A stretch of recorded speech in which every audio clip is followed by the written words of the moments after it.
This spreadsheet error cost a company $40,000, and nobody noticed for 3 weeks. A mid-sized manufacturing client, about 40 employees, processing thousands of transactions a month, almost lost their biggest client over something completely preventable.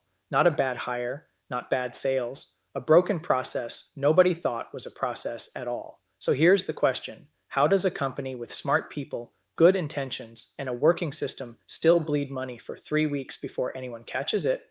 Here's what their week actually looked like.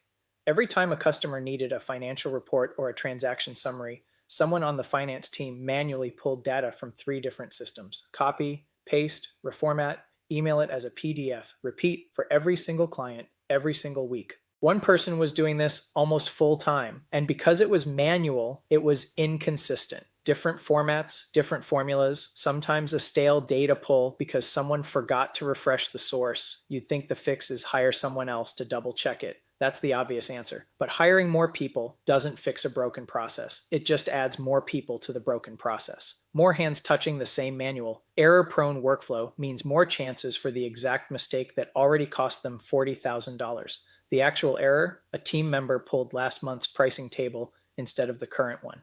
Nobody caught it because there was no system checking the work, just a tired human at 4:45 p.m. on a Friday, trusting that the numbers in front of them were right. This wasn't a people problem, it was a plumbing problem. And you don't fix plumbing by yelling at the water. Here's what I built for them instead. We mapped every place data lived, the CRM, the billing system, the internal database, and built an automated pipeline that pulls live data on a schedule, validates it against business rules before it goes anywhere, and generates the client report automatically using a templated PDF engine. 3 specific things changed. 1. The system pulls current data every time automatically, so there's no "which version did I grab" problem. 2. We added a validation layer. If a number falls outside an expected range, say a price that doesn't match the active rate table, the automation flags it and stops, instead of silently shipping a wrong number to a client. 3. The report that used to take 45 minutes of manual work per client now generates in under 90 seconds with zero human formatting. The team member who used to spend 30 hours a week on this now spends 2 hours a week reviewing flagged exceptions, the only cases that actually need a human judgment call. Everything else just runs.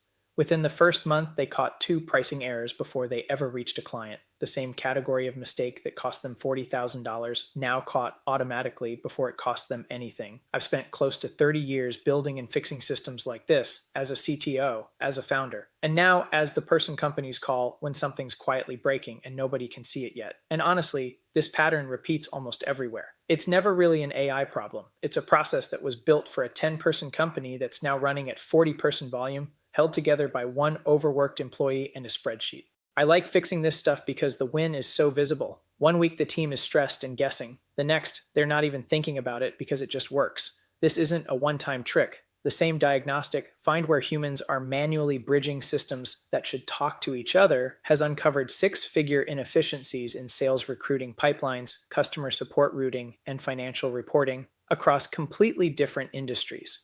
If you're running a business and something feels like it just takes a long time, or we've always done it this way, that feeling is usually the signal, not the excuse. I post a breakdown like this every week on my YouTube channel. Subscribe so you don't miss out. Real operational problems, real automation builds, no fluff. If this was useful, you'll want to see the next one. Systems over shortcuts. I am J. Todd Jennings, and I will see you in the next one.